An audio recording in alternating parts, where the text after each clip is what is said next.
by nature, right, human beings are more likely to be good than bad, to be altruistic rather than selfish.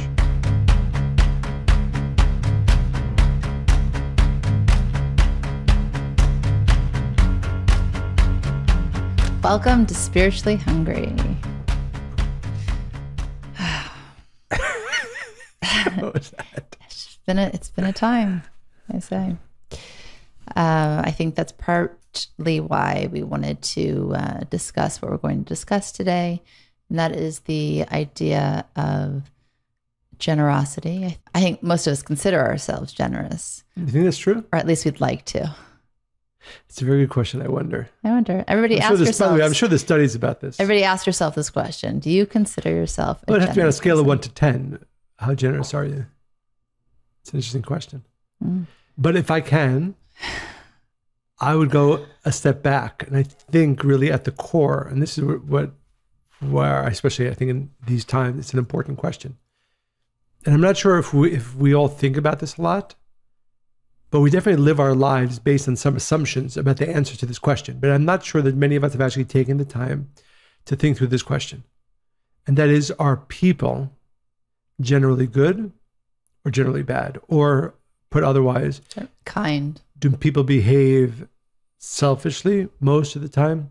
Or do people behave with generosity most of the time? Which I think is a very interesting question. I think especially in this current time in our world, most would think that people are more bad than good? selfish than kind, bad than good. Interesting. Well, Although I don't share that philosophy. yes, neither do I. And I think that's why it's so important to bring up this question, and hopefully maybe we'll add some wisdom around it as well. I think what happens is when we view really horrible things that we do to one another, it chips away at how we view humanity. I mean, that's kind of normal when you see the ugliness and evil that people can do to one another. Then you realize that, okay, we are all capable of that. And I think that it becomes so overwhelming and shocking that it seems like that is the stronger force in the world, which of course it isn't. But well, you say, of course. I think certainly you and I believe that. Of course it is. But I think it's really important to understand the parameters of this. And hopefully we'll be able to give some over to our listeners today. Well, we were also inspired by an article we both read in the New York Times by David Brooks. And I liked this. He shared this experiment that was conducted by a group of psychologists. So they took 200 people from around the world and gave them each $10,000 with no strings attached. The big question was, how would they spend the money? The assumption a lot of us would make is that they would keep it all or spend it ostentatiously. Yet, on average, the participants spent more than $6,400 of the money they received to help others. That's a lot out of $10,000. It's more than half. And that concluded almost Like the way I did the quick math. And that included almost 1,700 given to charity. Another 3,678 went to people outside their immediate household. And 2,163 was spent on strangers, acquaintances, and donations. I think that's very cool. And I think it's beginning to answer the question, right? At least from this study and others that are done in this way, that by nature, right, human beings are more likely to be good than bad, to be altruistic rather than selfish. And in that study, right, because the question can be asked, maybe the reason they spent it in this way because they knew they were going to be reporting it, but people, that was false as well. Yeah, so people used the money to take friends out for meals, or to support families that had lost loved ones, or to support an organization that provides construction training to marginalized people. So the cynic may ask, maybe they were just spending that way so they could selfishly win status and applause. Not likely. Some of the people in the experiment were told to record their spending on Twitter, and the rest were told to keep their spending private, meaning, two cohorts, one of them knew that how they use the money for would be known, and one knew that how they use their money would not be known. There was little difference between those who publicized their outlays and those who didn't.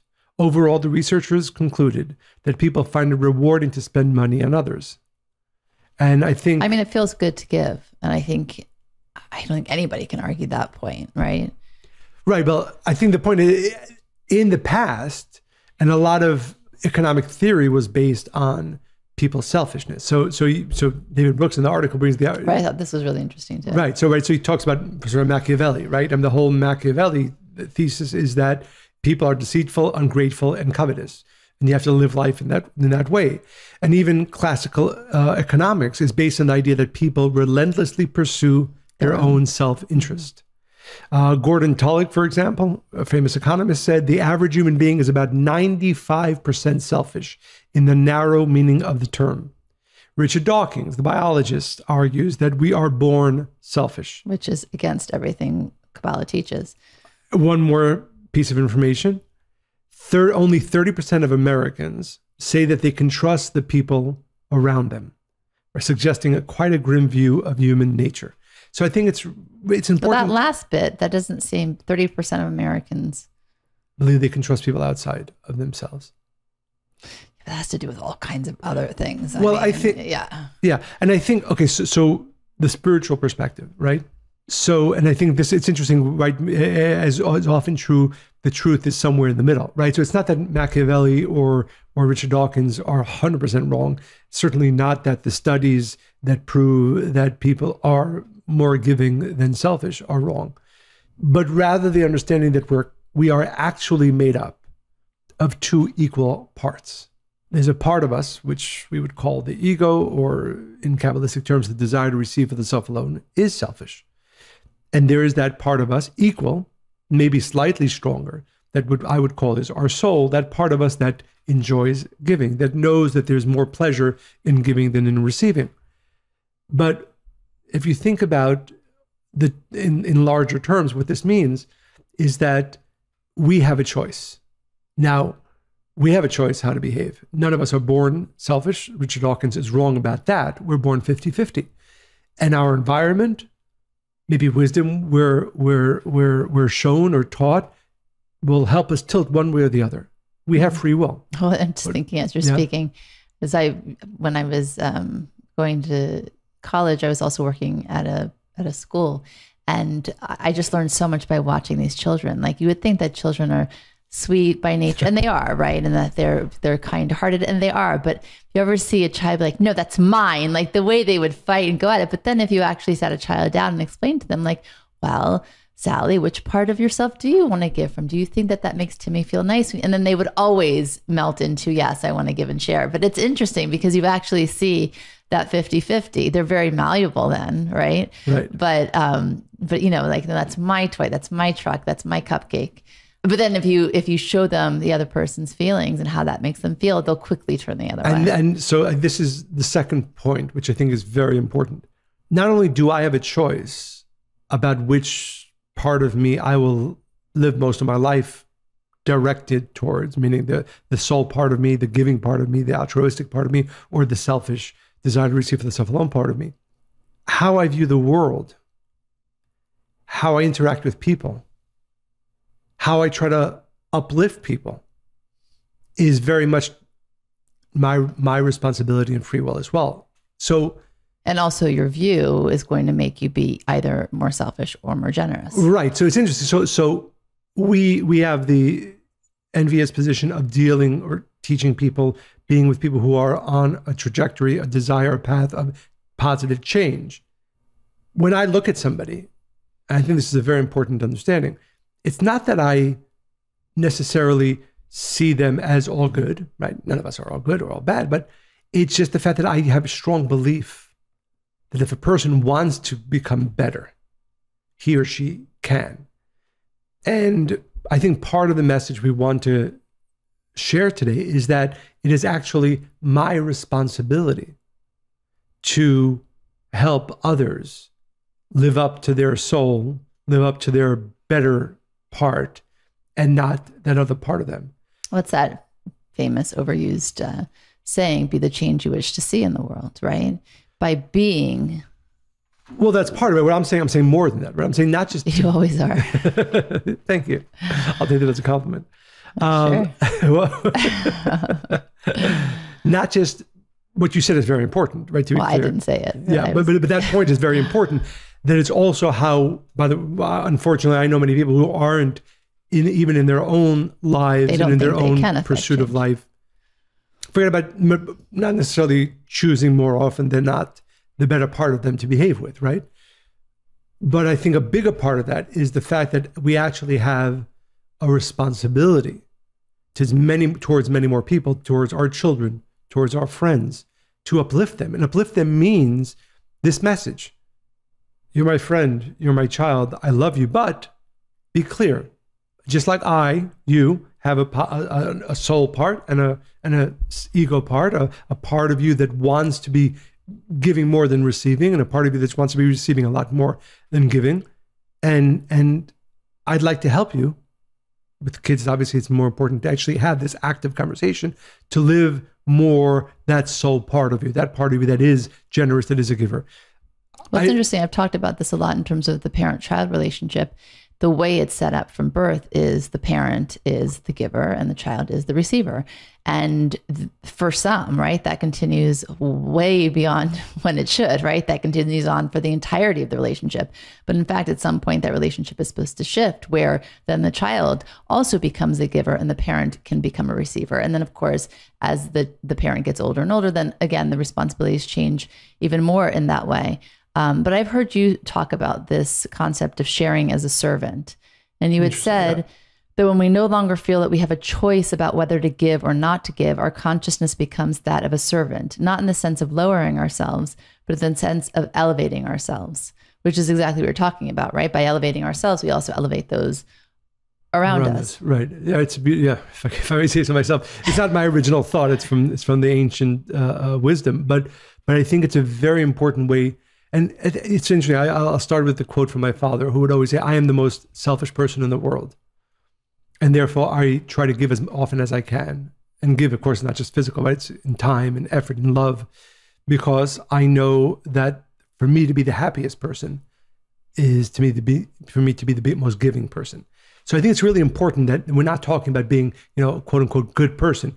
The bottom line here is that if you want to have the most fulfilling life, if you want to have an amazing day, you need to be in this direction. And you call it you quoted that by the idea of being a servant. I think it's, again, not... Nobody likes that word, by the way. Yeah. But it actually makes you take pause and say, okay, well, what does that really mean? I think that's why it's a powerful phrase. Right. And I would say, and for the purpose of actually having the most amazing life. Again, I think this is a very important... It's more like you're running with that energy each day, right? That's what you're serving that part of your nature. Right. Yeah. Right. And I think part of human development is to move towards that, right? So again, an interesting question for our listeners: do you see yourself in any way as a servant towards others? And again, not in the negative way, where sort of the wife or the husband who always does whatever their spouse tells them, or the guy at work who's sort of the doormat, right? That's not at all what we're talking about. Right. We're talking about, this actually comes from great strength, where my desire, because I know that is actually what will make me the happiest person possible, is to live as a servant towards others. And it's actually something I try to remind myself of a lot. And I give you ample opportunity. Yes. Not enough. I wish you gave me more opportunity to serve. But I think, again, for our listeners, I think it's an important question to ask, which is, why is it, as my father would say, that if you are the most selfish person, which means if you want to have the greatest life, if you want to have the most greatest day, you have to be pursuing the life of serving others, right? Of sharing, because, and I hope this isn't too deep, the energy that created this world, what we call the creator or the light of the creator, is the force that gives us pleasure. When you are connected to that force, when you are in tune with that force, when you are at one with that force, you're experiencing pleasure. And in spiritual matters, there's no space or time. So how do I become at one, connected to that force of all blessings, that force of all light, that force of all happiness? Well, I have to be behaving like that force. It's as simple as that. Which means you seize every opportunity to do good. I mean, there's two ways to approach giving in this world, right? There's those who wait to be asked for help, and there are those I don't mean to cut you off, but I do. I just think it's so important. I know you do. I just think it's so important. I want to just underscore this idea. I was adding to it. Oh, you were? Sorry. So let me add you. Okay, so let's edit that part. No, leave it in. I like that. I like your laughter. So there are those who wait for somebody to ask for help, which again, I think many of us have a desire to help, but we like, oh, if they need it, then I'll be there and I'll show up. And then this is the part that I really try to aspire to be. And it's a constant effort, right? Because it's not a natural state. It's those who think of a way to help and then do it without hesitation or even being waiting to be asked. Yes. Right? That's a beautiful addition, because based on that, I'd like to underscore what we were saying before, right? Which we're still saying. Which we're still saying, exactly. Yes. The only way to maximize my blessings, the only way to maximize my goodness in my own life is by behaving like that energy we call the creator, the light of the creator. And the only thing we know about that energy is that it's in a constant state of giving. So when you're in tune with that, when you are in a relatively constant state of giving, you are at one, connected to the source of all blessings, the source of all light, the source of all happiness. So that's why, by the way, why does it feel good to give? Because in those moments, you are coming in contact with, you are becoming at one with the source of all goodness. Okay, I totally know what you're saying and I agree with it, but I can hear our listeners, some of them thinking this, because sometimes people give to the wrong people, or sometimes people give things that they shouldn't give. And so this giving, I think we kind of have to define it really. I mean, it should be obvious, but it's not, right? Well, if you want to be that force, then, I mean, I guess what I would say is that first you have to know how to really give to yourself in a healthy way, which means respect your desires, your wishes, have that connection relationship to the creator and with yourself. And then from that place, you'll be directed in which ways to give. But I just think it's an important. For sure. So it's a very important point. Very important point. And I know a lot of victim givers. Yes. And that's the worst. That doesn't connect you to, I mean, I don't want to say it, right? But that probably doesn't connect you to anything positive. So the act of giving isn't, like you said, I think it needs to be, I would say, it needs to come from a very powerful place. Yeah. And I do want to talk about this. I know that skeptics often, when they talk about giving, someone's like, oh, it requires a big sacrifice on your part. I mean, I think that's why sometimes people feel like they shouldn't give too much because they won't have enough for themselves, or what do they have to give, that they don't want to. There was a story, there's two stories I actually want to share. There's one about a man who survived the Holocaust in Poland. He explained how he survived. He was near starvation for an extended period of time. No one had done anything heroic to help him. There were no great sacrifices on his behalf. Rather, he survived by a string of kindnesses. One, because this is to the point we were making earlier about you don't really know how much one thing that you do can change somebody's life, right? We often think, what change will I really do in the world, especially the world today, right? What's one act of kindness really going to do to shift something? But it makes huge changes for all of us, all over the world, in ways we don't even realize. So he said, one person gave him a place to sleep for the night. Another family gave him a meal. Another offered him necessities. This is how he survived. It suggests that repeated acts of kindness are actually preferable to extraordinary acts of sacrifice.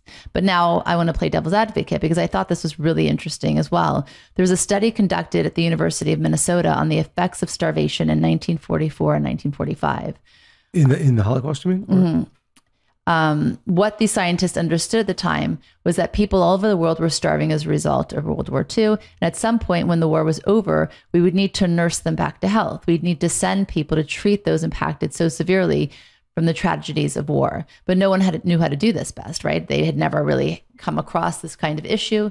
You can't just start feeding people normally after their bodies have experienced such extreme deficits. So in order to find out, scientists conducted a study. This is what I thought was interesting. They took 35 healthy men who volunteered to starve for 6 months. I knew you would be entertained by this on some level. I hope they were paid a lot of money. I don't think so. But this is what's interesting. So the scientists could then understand what happens to the body under these circumstances and then how to heal them. So I actually came across this because Malcolm Gladwell talks about this study and the men specifically who were involved in this in an interview that he did on Dan Harris's 10% Happier show, both great podcasts, by the way. He explained that these men, as a result of their involvement with the study and experiencing such starvation, had health problems and eating disorders that lasted them the entirety of their lives. So it wasn't so great to be part of this. This is what was interesting. Each of them said, almost all of them said they would do it again. The benefit outweighed the cost. What was the benefit? The greater good took precedence over their own health. So these men specifically were religious men. And they, because of their religious beliefs, refused to fight in the war, but they wanted to be part of giving to the world in some way. So they found purpose in their giving. They felt that in this way, they could offer of themselves to then help other people heal. So it's an interesting idea about giving and sacrifice and transformative sharing. I knew you would have an issue with this because obviously having an eating disorder the rest of a person's life or health issues, but they saw a great benefit for sure in sharing. Right. But I think again, for sure, and that's a whole other level. People who are willing to sacrifice. Interesting. A few days ago, we were at George Washington. We went to a tour of Mount Vernon, George Washington's house. And one of the things I was going to mention that trip at the end. Oh, sorry. So Monica, no, go ahead. Anything you want to share about? I want to hear, no, because what I'm going to say is going to be something different than what you're saying. It is? Okay. Probably. No, what I was going to say is one of the things that really stuck with me is George Washington's sacrifice, right? Yeah. That he was the general. I forget the exact number. 8 years. 8 and 8. 8, and it was 8 and 8. So total of 16 years. He loved his house in Mount Vernon. But by the way, stunning view of the Potomac River, and just but beautiful. But in the entirety of his life, he only actually ended up spending there for 3 years because he spent 16 years of his life giving. Right. The first 8 years were for the war and 8 years as president for government. Yeah. Yeah. But the point is, for sure, there's great benefit in sacrifice. But I would say for our listeners, I would quote Maimonides, who says, he posits the question: if you have, let's say, $1,000 to share, is it better to give $1,000 to one person or place, or to give $1 to 1,000 people? And the answer is to give $1 to 1,000 people or places, because it is the act of giving that actually transforms us. It is the act, and the more actions you can do, even if they're of smaller significance, it actually changes you in the way that you want to be changed, and connects you, as I said, to that energy of the light of the Creator, and brings the greatest benefit into your life. And I do think that idea of sacrifice, though, then just takes it up another level. Like, how far would you be willing to go, or what would you deny yourself in order to help? And I think it's an important, conversation to have. Yeah, for sure. And I try to think about this often. Like, sacrifice is a continuum, right? Obviously, it's the extreme sacrifice, starving yourself for 6 months and having a eating disorder for the rest of your life. And that's one sacrifice. Even George Washington sacrificing for 16 years. But then there's a sacrifice of, my friend is in need and it's 12 o'clock at night. I don't feel like maybe I'll do it tomorrow. You can do it in small ways, yes. Yeah, so there's definitely a lot of small sacrifices. And again, what I think is so important to remember. Because often we just think about our tiredness, our hunger, our basic needs, right? And that usually is the feeling we feel mostly when in that moment. And I think what's important is to realize why we're doing this. We're doing this because this is what makes us happy. We're doing this. This is what makes us better. This what brings more blessings into our life. That if that's the driving force, you'll have much more. It'll be coming from the better place, from a more right place. Mm. I also want to point out, because I think the benefits, right? If you really want to inspire change, you want to talk about the benefits. So there's a book called The Penguin and the Leviathan by Yochai Benkler of Harvard University.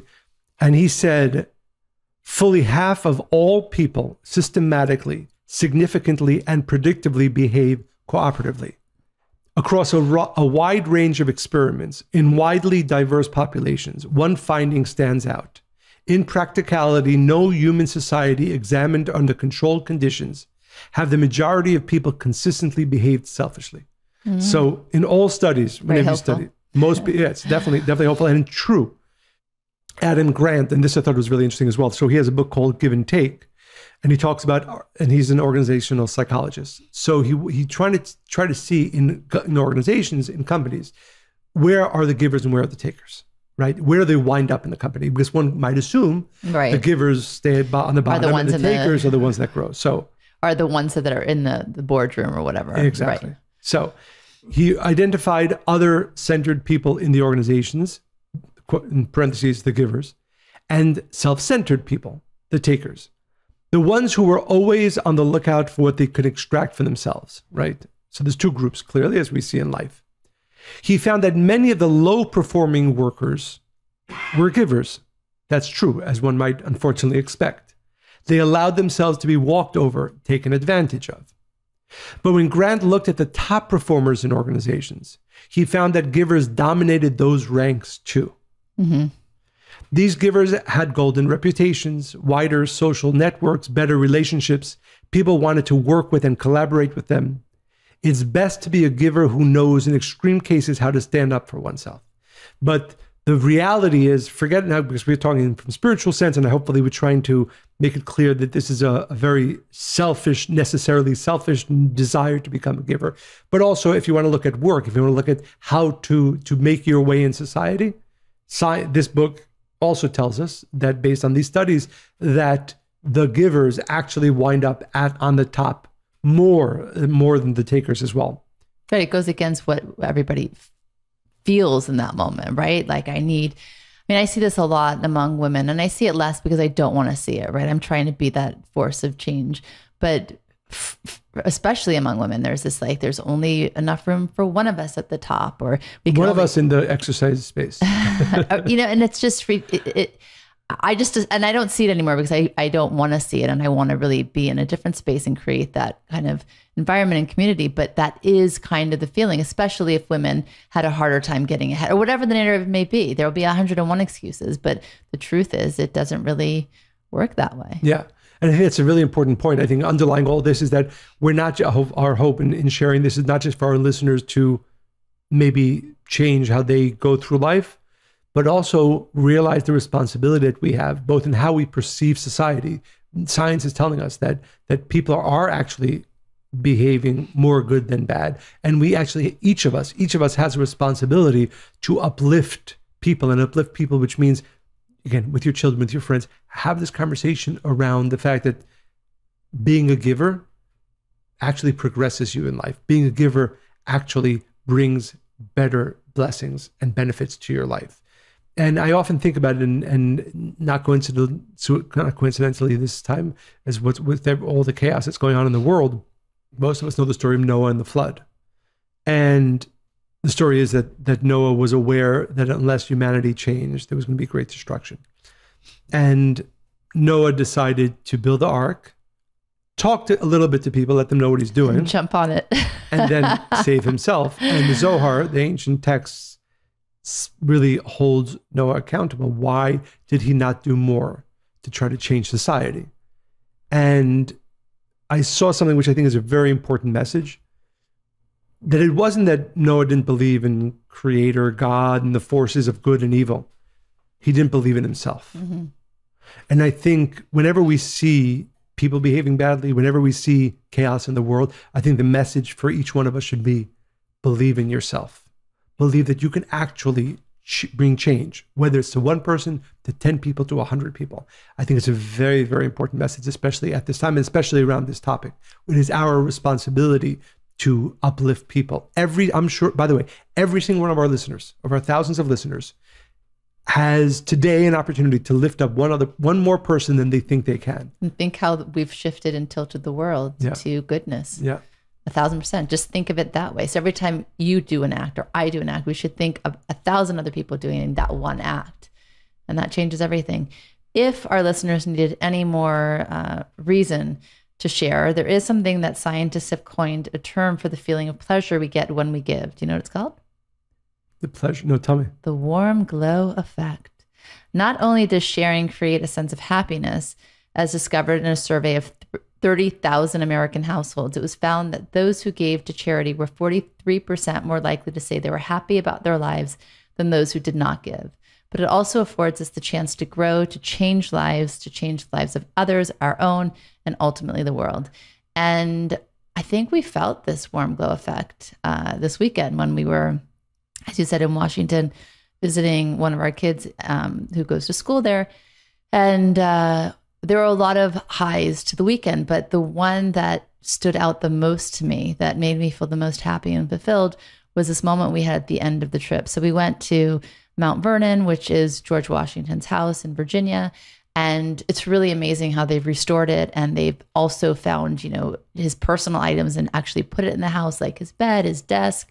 The bed that he died on. That he died on. And just you walk through and they tell you what they added on and what was built and which year. And it's really amazing. Anytime you walk through where giants have walked or where history occurred, it's really humbling because you realize how small you are in the big picture of the universe. But anyway, we friends of ours arranged for a tour guide to take us around. And he was a really sweet man. He was very old. And he kept poking fun at himself. I hope he doesn't hear you. and I love walking. So he's like, I'm so old. We're going to take the golf cart around. It's too much for me to walk in my old age. Like he was making, a little self-deprecating. And he was lovely. But you could tell he'd been doing this one job his entire life. Like this is his whole life, right? And anyway, at the end of the tour, we gave him a tip. And you and I went back and forth about how much to give because we did it. On one hand, we really felt the desire to really share with this person. On the other hand, we didn't want to give too much where he would feel embarrassed or too little where he didn't feel like he did a good job. And we decided to be generous, right? More in that way. So anyway, we hand him the money. He, of course, doesn't look at it while we're standing there. We walk away, we say goodbye. And then he comes over to us about a minute later and he's crying. And he said in all the years he's done this, and by the way, through the tour, he's been saying like he took a senator out on a tour and he took he's taken many, many people. So he's never received a tip like that. And it's not that we were outrageous, we were generous, right? But he felt so seen and appreciated. And I'm sure that he needed the money. And then we started getting teary-eyed. And for me, that was the most powerful part of the trip because sharing and giving in any way that you can with any part of yourself feels good, and it does good. Absolutely. So if I can end with, there's a famous anthropologist, a French anthropologist. His name is Marcel Mauss, and he wrote a book called The Gift. And it's a really interesting book. It might be a little hard to read, but I do recommend if you have the time, where he talks about the importance of giving and taking in society, that societies are actually built upon the giving and taking, not transactional, but actually as it creates bonds between people. In the beginning of the book, he quotes an old Scandinavian Edda, which is a collection of ancient poems from the Havamal. So I thought it was really interesting and also very much to this point. So I'd like to share this with our listeners. I have never found a man so generous and so liberal in feeding his guests that to receive would not be received. With weapons and clothes, friends must give pleasure to one another. Everyone knows that for sure. Those who exchange presents with one another remain friends the longest. One must be a friend to one's friend and give present for present. One must have laughter for laughter and sorrow for sorrow. You know if you have a friend in whom you have confidence, and if you wish to get good results, your soul must blend in with his, and you must exchange presents and frequently pay him visits. It's beautiful. Yeah, and that's the idea that and by the way, so the book The Gift by Marcel Mauss has had a very big impact on philosophers, but I think this idea, it's not just about, again, giving a nice tip to somebody who helped. This is a way to view life, that life is really the creation of deep soul connections, and that comes from giving and receiving. And then you get your warm glow effect on. Exactly. So I'd like to share a really beautiful letter from one of our listeners, from Ilana. Precious Monica and Michael. I've never been called Precious. I know, it's sweet, right? I like that. My family has been on a journey for the past year, supporting our darling son, Noah, in his recovery from addiction. Mm. It's been the most piercing and painful time in all of our lives, as you can well imagine. Suffice it to say that without the wisdom of Kabbalah that I welcomed into my life a few years ago, I'm not sure I would have made it through the demands of the last year. This podcast, your teachings and offerings through the center have been a beacon of profound light during the darkest time of my life. As I sat down today to try to craft a letter of profound gratitude to you, I was called to listen to episode 138. Michael, your list of what it takes to do the work is exactly what I've committed to since day one of our son's illness, when there was so much fear, darkness, and confusion. My soul, and in parentheses, and ego, knew that if I was to embrace this opportunity as a gift from the Creator for our entire family, most importantly, our son and brother, that I had to use the tools I had. I knew I was being ushered into my life's most important opportunity to date. Everything my soul guided me towards was for this exact moment. I dove into consistent, deeply uncomfortable, mostly beyond logic, and especially when I didn't want to, quote, practice. I worked to banish doubt about the certainty that the path was exactly as it needed to be, and that the desired outcome of healing and expansion for my son and all of us would be for a spiritual healing and awakening. And so it is. The journey is for always, I know. The healing never done. The precarious nature of this disease always there. But love grows, surrender deepens, wisdom expands, and there are blessings where most people would imagine could only be darkness and despair. Beauty and joy has returned. Life is being lived. I see many families in this same situation, and most do not have the grounded nature of spiritual direction to guide them so readily. I witness the way it is for many in those rooms and in general, without trust and certainty in a guiding presence. I'm not saying my work is easy, but the spark of divine intelligence, the light of awareness that I connect to daily, offers a blanket of protection and a guiding light that supports us to turn our wounds into wisdom and our pain into purpose. Without you as guides and mentors, I'm not sure I would have made it through the storm in this profound way. From the bottom of my heart, I thank you and I'm grateful for you. Your work has been for many blessings, and I know it shall continue to for countless souls wandering in our midst. I pray and trust the blessings are returned to all of you in gratitude, Alana and her family. It's beautiful. Really, really beautiful. So Alana, thank you for sharing this with us, both profound and beautiful and real and honest. And, you know, this is why we do what we do. And I'm sure that you're sharing this letter with us and with our listeners as going to bring great light and blessings to them and to you as well. So this is a beautiful reminder to all of our listeners. Please continue to send your stories, inspirations, comments, topic ideas to Monica and Michael at spirituallyhungry.life. Monica and Michael at spirituallyhungry.life. As you can tell, these stories inspire us. They inspire all of our listeners. So please take the time and write to us. Also, make sure to share this podcast with everybody you know. On Apple Podcasts, give it 5 stars, write reviews everywhere you can.